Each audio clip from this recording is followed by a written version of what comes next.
Hello mga kasangga, welcome to my channel, Pearl TV and Travels Vlog. For today's video, ipapakita ko sa inyo guys yung pinag-swimingan namin na very matipid lang siya guys, pero sulit. Tara, tutor ko kayo.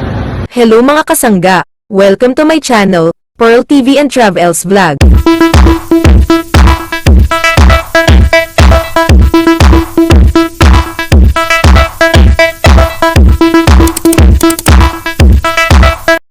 Mga kasangga, ito yung inasal by 3 points. Ano sila? A restaurant, kainan, at meron silang sariling private pool. So, kung gusto mong gumamit ng pool for your special occasions, birthday, anniversary, or bonding time lang, meron sila nun. Tapos, magagamit mo tong pool nila, o-order ka lang sa kanila ng pagkain. Depende kung ilang tao, yun yung o-orderin yung pagkain. Pag halimbawa, 10 person, worth 3,000 yung pagkain. Pag 15 person, 5,000. Tapos, pag 20 person, 8,000. Dito lang yan guys, sa may gilid ng kalsada, sa may Marilao, Bulacan. Malapit lang siya sa Divine Mercy. Kasi kami, birthday ng pamangkin ko, kaya dito namin nilagay para celebration, bonding with friends, ganyan, family. Yan yung pagkain nila. Dadalhin nila sa iyo. Itatanong naman nila sa iyo kung anong oras dadalhin yung pagkain. So, ayan yung order namin pagkain. Puro mga inihaw yan, guys. Ang sarap. Ang dami.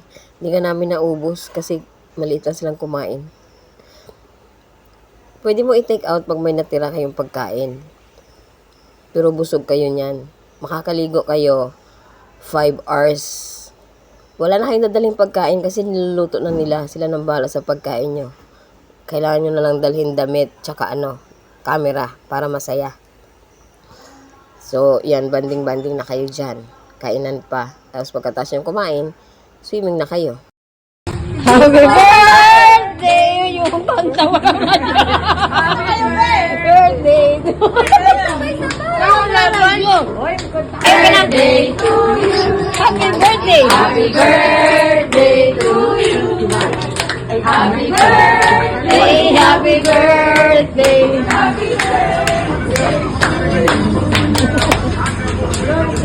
Oh, blow the candle. Blow na. Yay! So yun guys, mag-swimming na kami. Swimming na sila Kami lang dito sa pool guys. Kami lang ang guest, so kami lang ang maliligo. Wait!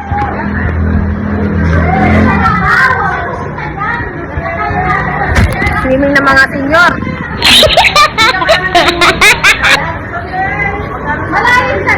Ligo ako guys. Tara, ligo tayo. 1, 2, 3, 4!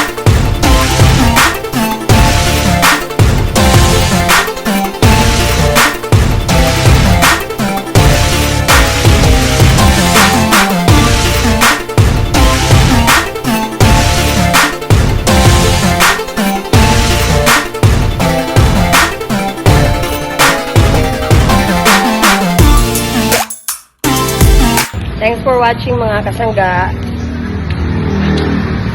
So ulitin, please don't forget to subscribe. Thank you.